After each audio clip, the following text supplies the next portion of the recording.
Now there's this the Inspector General has been looking into how did this Russiagate investigation get started? And did it get started on false premises at the FBI? Meaning what? Meaning the Inspector General was trying to figure out, was this a hit job? Does the FBI go out of bounds?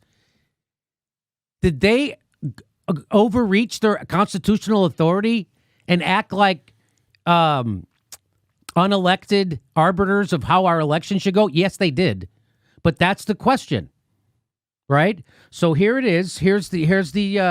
This is from the Office of the Inspector General at the Department of Justice. It says the review of 4 FISA applications and other aspects of the FBI's Crossfire hurricane investigation. Now, the whole Russia thing's based on these FISA applications, meaning they go into a secret court, which no one gets to hear what happens, and you don't get to present a defense, nothing like that.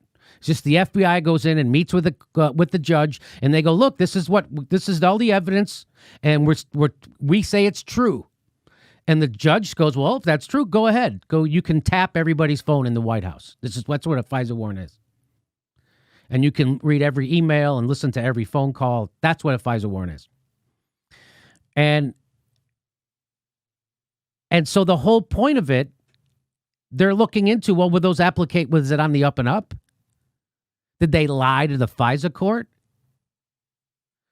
By the way, so the Inspector General's report comes out, and it exonerates the FBI. Their conclusion is, though they had a lot of problems with the FBI's investigation and the way they got their FISA warrants, they say still the FBI didn't do anything that wrong. Their conclusion, it's still okay. That was their conclusion. And so when you go to Huffington Post, this is their headline. Why wouldn't it be the headline from the Inspector General? I mean, that it exonerates the FBI in any wrongdoing. Trump is wrong. Why wouldn't that be your headline? Why wouldn't that be your headline? Instead, it's a bullshit headline about GOP and tantrums. That's not a story. That's not a substantive news story. Why? Well, here you have to go down the page, their front page. You have to go down all the way to almost the bottom, and you see here's the story. It says Department of Justice watchdog finds FBI justified in opening Trump probe, but sees problems with FISA applications. That's the whole crux of the goddamn FBI investigation. And that's why it's not the headline. That's why it's not the headline. That's why. And if you go to the article on this at the Huffington Post, it says there's no evidence that the FBI's decision to open an investigation into the Trump campaign's connections to Russia in 2016 was influenced by political bias, according to a Justice Department Inspector General's report released Monday that largely debunked President Donald Trump's conspiracy theories about the origins of the Russia probe. So now I immediately distrust the writer of this article. So now conspiracy theory and conspiracy theorist is just a term used against someone who you don't agree with politically. Because the Democrats' idea of what happened in Ukraine is also a conspiracy theory. Russiagate is a conspiracy theory, but they never call it that. Why? Because they're the establishment. And the guy who wrote this for the Huffington Post is a watchdog of the establishment. And that's why he'll never say the Democrats are pushing a conspiracy theory or the establishment is, but he'll say Trump is. Even though Russiagate was a 3-year conspiracy theory, they switched the word and called it collusion, so that you couldn't call them conspiracies. Do you see how they do it? And then they all do it. So I don't want to believe a damn thing this guy says in this Huffington Post article, because why do you got to do that?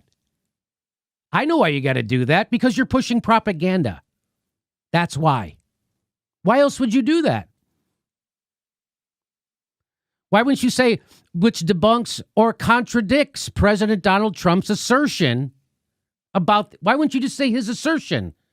That's the way a news person would write that. This is the way a propagandist would write that. Well done. And then at the bottom it says, but the report said FBI attorneys failed to properly vet applications to monitor the communications of former campaign official Carter Page. Well, that's kind of the key thing. And the Huffington Post reports it as it's nothing. Which is why it's not on the front, which is why it's not the headline on their front page. And why they have to do propaganda in the middle of the article. What's the first paragraph? So let's break down what the IG report actually says. Michael Tracy tweeted this out. Now, it's a 400-page report.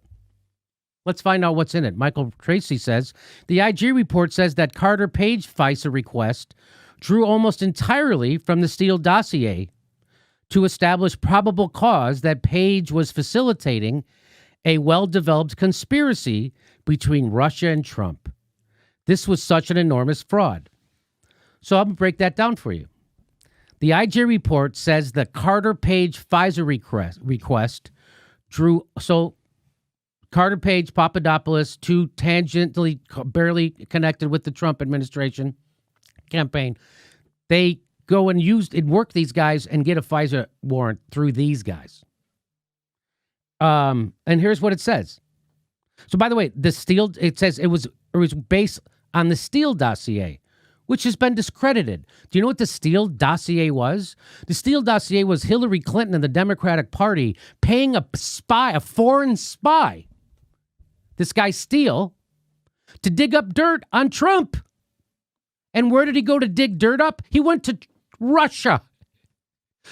Steele conspired with people in Russia to dig up dirt on Donald Trump, and who was paying him to do it? Hillary Clinton was. That's the Steele dossier, just so you know.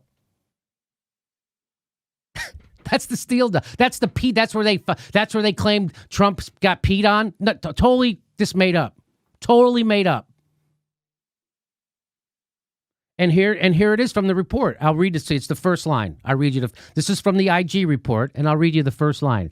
The first line says the FISA request form drew almost entirely from Steele's reporting in describing the factual basis to establish probable cause to believe that Page was an agent of a foreign power. So all that's what made the judge go, whoa, this guy's working with Russia and he's an agent of Russia and he's working with Trump. We better put a phone tap on the Trump administration. And it turns out that request, that's all bullshit. The Steele dossier is bullshit. And so them doing that compromises the whole thing. In fact, what Michael Steele says is there was clearly zero legitimate basis for a FISA warrant on Carter Page, which totally negates a core tenet of the entire Russia investigation. But the media is screaming that the FBI was somehow gloriously vindicated.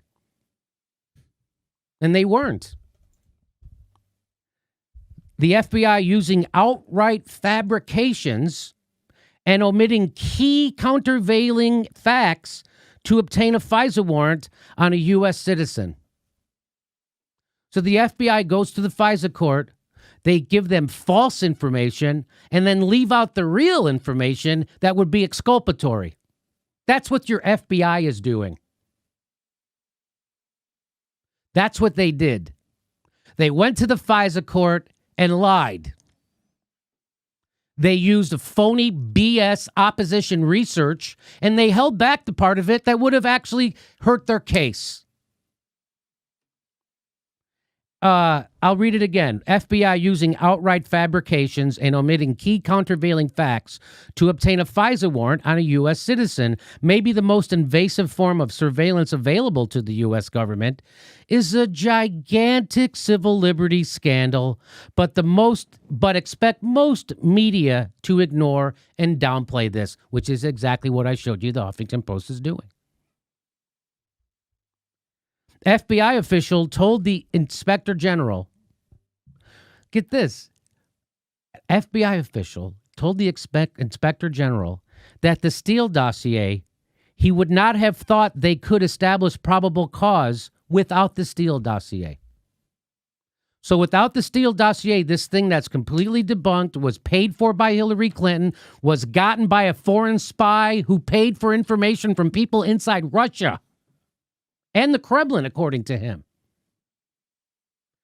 So they got dirt on Donald Trump, the exact thing Hillary Clinton is accusing Donald Trump's campaign of doing. Getting dirt from the Russians to use against her in a campaign. It's exactly what she actually did. Isn't that interesting? I've reported that here before. And so we've been told for years that the centrality of the Steele dossier to the Russia investigation was a GOP conspiracy theory. We've been told for years that the centrality of the Steele dossier to the Russia investigation was a GOP conspiracy theory. Turns out it's not. It's 100% fact.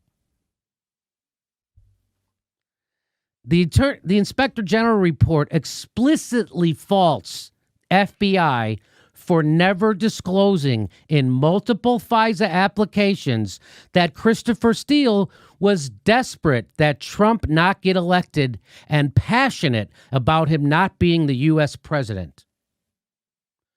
But journalists are celebrating that the FBI was cleared of all political bias, so they didn't tell any of that stuff, so they just went and they hoodwinked a FISA judge, is what the FBI did. And this is revealing that. The Inspector General admits it, but he still concludes somehow the FBI's investigation wasn't bullshit. Isn't that interesting?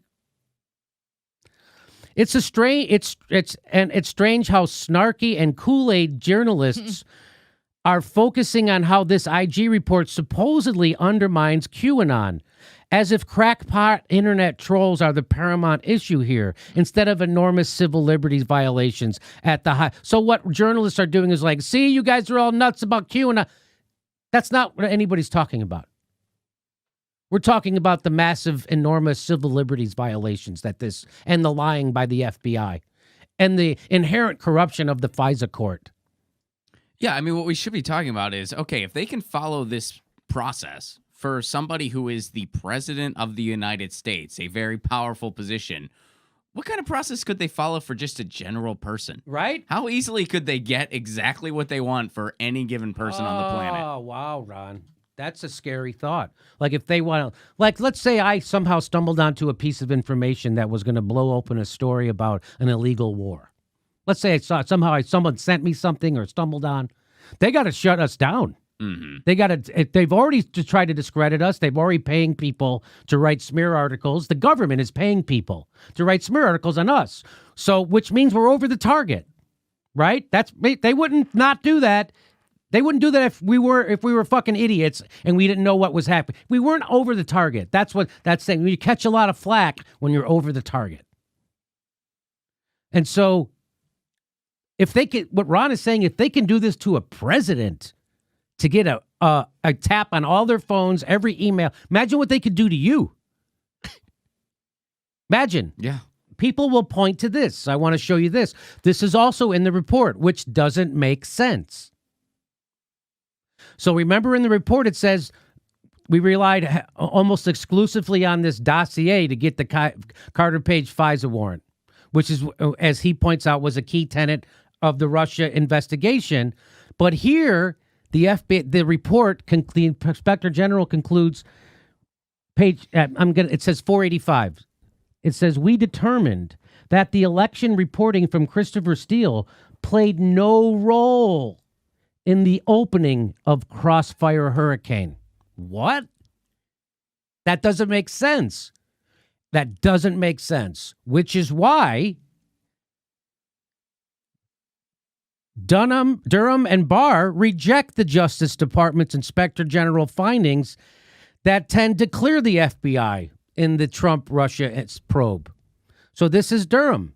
So this is a story from the Hartford Courant. It says Connecticut U.S. Attorney John H. Durham, who is leading the Justice Department's criminal investigation of how the FBI opened a Russia collusion case against President Donald J. Trump's 2016 campaign, disputed the central conclusion of the long-awaited Inspector General report Monday that the Bureau was justified in opening the probe. So people have a lot of problems with Barr, right? They say how compromisable. But I haven't heard people say this about Durham yet. Maybe they are.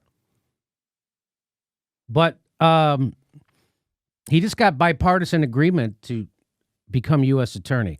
Based on the evidence collected to date, and while our investigation is ongoing, last month we advised the Inspector General that we do not agree with some of the report's conclusions as to predication and how the FBI case was opened, Durham said. Now, this is a big deal for Durham to say that because Durham rarely speaks publicly about anything. And his statement Monday about an active investigation was highly unusual for him. So why did he do it?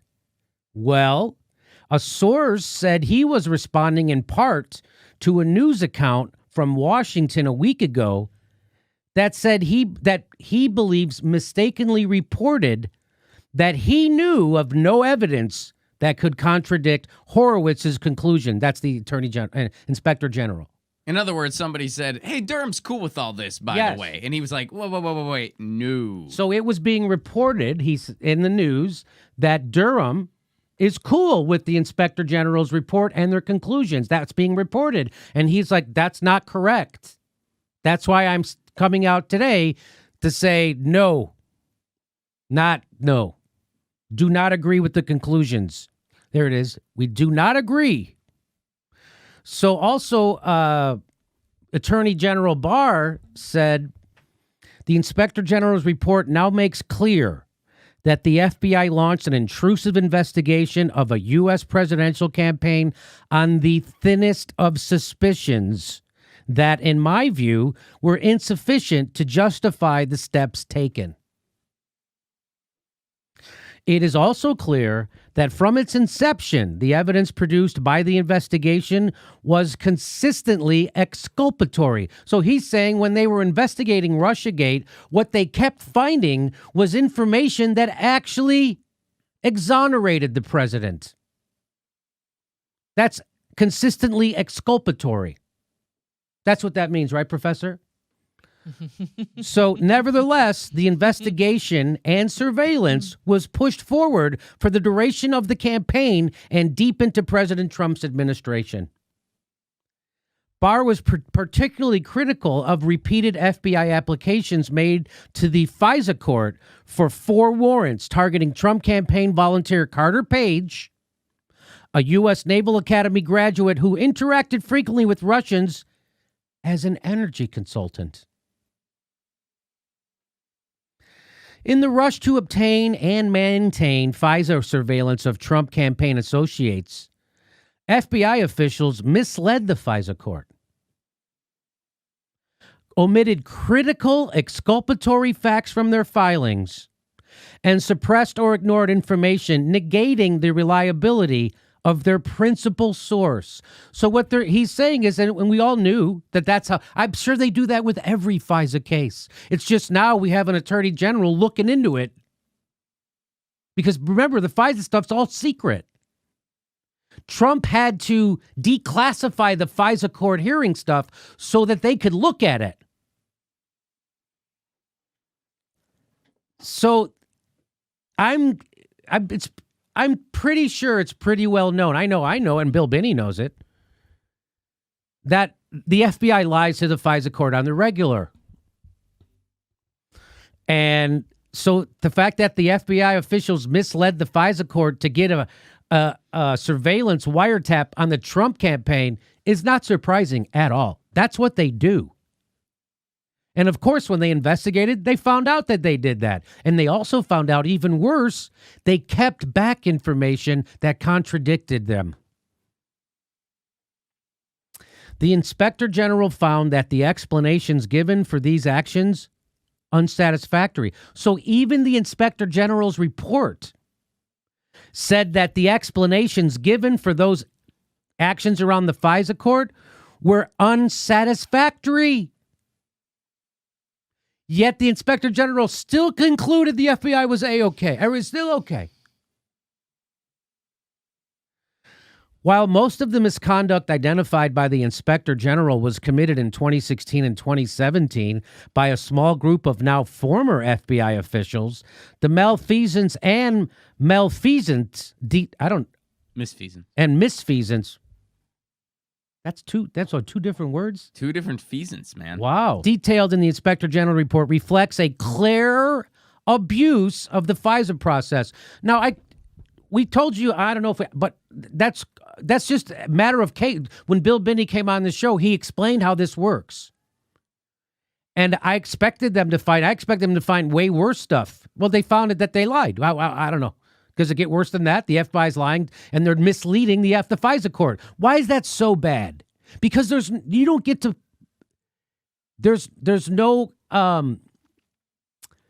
adversarial process at the FISA court. That's why. You don't get to send your lawyer to say this guy's full of shit and that's not right. They don't, none of that. They just hear from the government. Okay, so that's it. And Durham, so there you go. So now you know the rest of the story.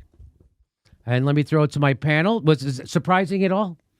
Not surprising at all. And, well, all of this has been going on, which, keep in mind, this whole thing, starting from Russiagate to present, if this was a TV show, it would have been canceled a couple seasons ago. But, well, this has been going on just within the past week or so. Patriot Act got renewed, and 750,000 people lost their food stamps. Right. All these things that we're going to be feeling the effects of long after this political theater is finally over, which it won't be over until Trump's out of office at this point. It won't be over until then. No. And this is until he's out of office. Anything except for the Democrats to actually beat him at the ballot box. And That's what they're scared of. If they want to pretend that Joe Biden would be able to go up against him during a debate and not think that Trump is going to just mop him up on the floor about Ukraine and his son Hunter Biden, and all Biden ever has is first, I don't know that my son's business. Yeah. And I trust him. Well, wait a minute. If you're running for president and you don't care about your son's business, that it compromises your business, then you're negligent, right? Your kid gets kicked out of the friggin' armed forces. That's not my business. Well, Biden would lose, and it wouldn't even be a strong loss. Like, it would be a bad one. It would be bad. So here's James Comey. The Inspector General's report came out, and he said, so it was all lies. No treason, no spying on the campaign, no tapping Trump's wires. It was just good people trying to protect America. What the F are you fucking talking about?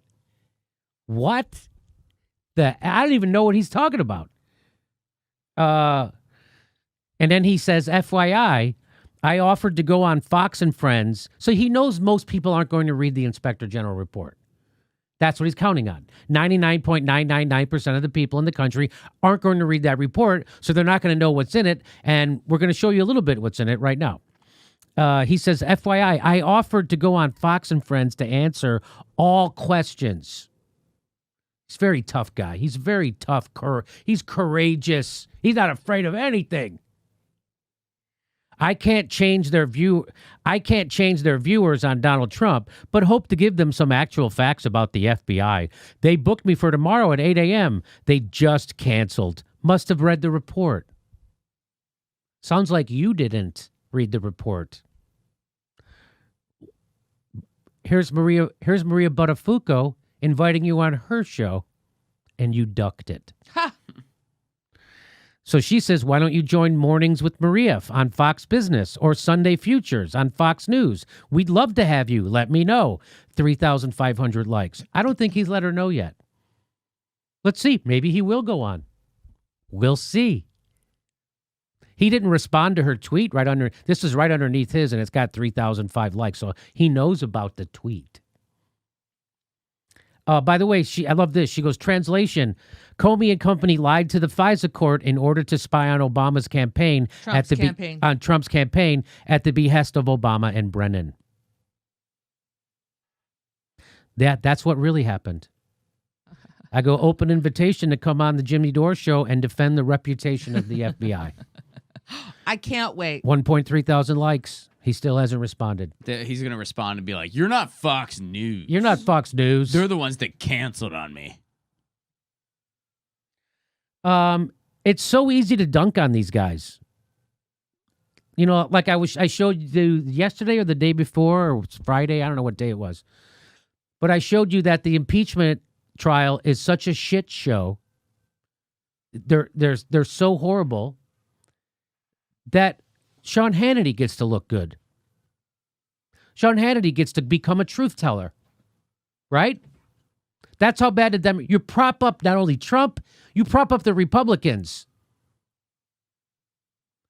Here's a quote from that Inspector General report. Our review found that the FBI personnel fell far short of the requirement in FBI policy that they ensure that all factual statements in a FISA application are scrupulously accurate.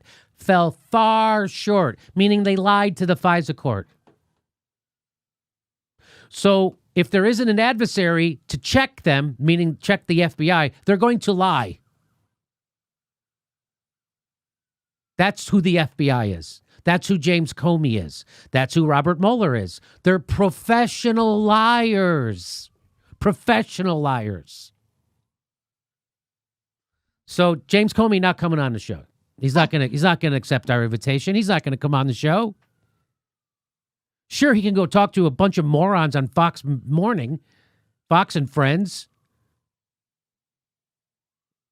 But he won't come on this show.